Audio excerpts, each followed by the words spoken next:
Beyond ಬೌಂಡರೀಸ್ನ ಮತ್ತೊಂದು ವಿಡಿಯೋಗೆ ಸ್ವಾಗತ. ಚಿನ್ನಸ್ವಾಮಿ ಕ್ರೀಡಾಂಗಣದ ಆವರಣದಲ್ಲಿ ಸಂಭವಿಸಿದ ನೂಕುನುಗ್ಗಲಿನಲ್ಲಿ 11 ಮಂದಿ ಅಸುನೀಗಿದ ಘಟನೆಯ ಬಗ್ಗೆ ಆರ್ಸಿಬಿಯ ಪ್ರಮುಖ ಆಟಗಾರ ವಿರಾಟ್ ಕೊಹ್ಲಿ ಖೇದ ವ್ಯಕ್ತಪಡಿಸಿದ್ದಾರೆ. ಈ ಕುರಿತಂತೆ ಮಾಧ್ಯಮ ಪ್ರಕಟಣೆ ಹೊರಡಿಸಿರುವ ಅವರು ಘಟನೆಯಿಂದ ಮನಸ್ಸಿಗೆ ತೀವ್ರ ಘಾಸಿಯಾಗಿದೆ ಅಂತ ತಿಳಿಸಿದ್ದಾರೆ. ಜೂನ್ 3ರಂದು ನಡೆದ 2025ರ ಐಪಿಎಲ್ ಫೈನಲ್ ಪಂದ್ಯದಲ್ಲಿ ಗೆಲುವು ಸಾಧಿಸಿದ್ದ ರಾಯಲ್ ಚಾಲೆಂಜರ್ಸ್ ಬೆಂಗಳೂರು ತಂಡ 17 ವರ್ಷಗಳ ನಂತರ ಮೊದಲ ಬಾರಿಗೆ ಚಾಂಪಿಯನ್ ಆಗಿ ಹೊರಹೊಮ್ಮಿತ್ತು.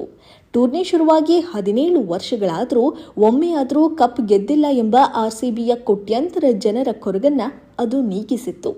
ಇದರಿಂದ ಪುಳಕಿತರಾಗಿದ್ದ ಆರ್ಸಿಬಿ ಅಭಿಮಾನಿಗಳಿಗೆ ಬಂದ ಸುದ್ದಿ ಏನು ಅಂದರೆ, ಜೂನ್ 4ರಂದು ಬೆಂಗಳೂರಿಗೆ ಹಿಂದಿರುಗಲಿರುವ ಆರ್ಸಿಬಿ ತಂಡಕ್ಕೆ ಚಿನ್ನಸ್ವಾಮಿ ಕ್ರೀಡಾಂಗಣದಲ್ಲಿ ಸನ್ಮಾನ ಸಮಾರಂಭ ಏರ್ಪಡಿಸಲಾಗಿದೆ ಎಂಬುದು.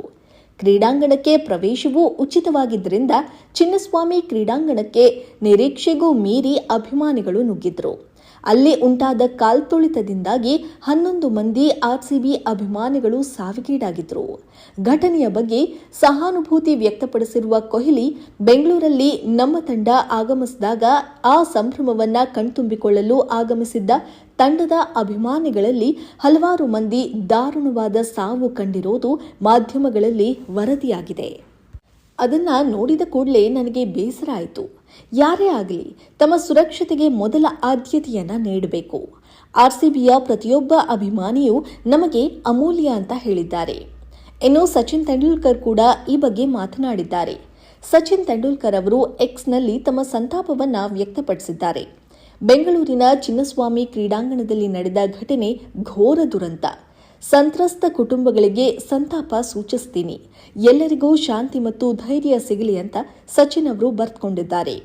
ಈ ದುರಂತದ ನೋವು ಗೆಲುವಿನ ಸಂತೋಷವನ್ನ ಮರೆಸಿದೆ.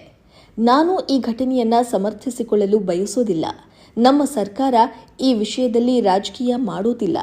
ಈ ದುರಂತ ಸಂಭವಿಸಬಾರ್ದಿತ್ತು. ನಾವು ಸಂತ್ರಸ್ತರ ಜೊತೆಗಿದ್ದೀವಿ ಅಂತ ಸಿಎಂ ಸಿದ್ದರಾಮಯ್ಯ ಹೇಳಿದ್ದಾರೆ.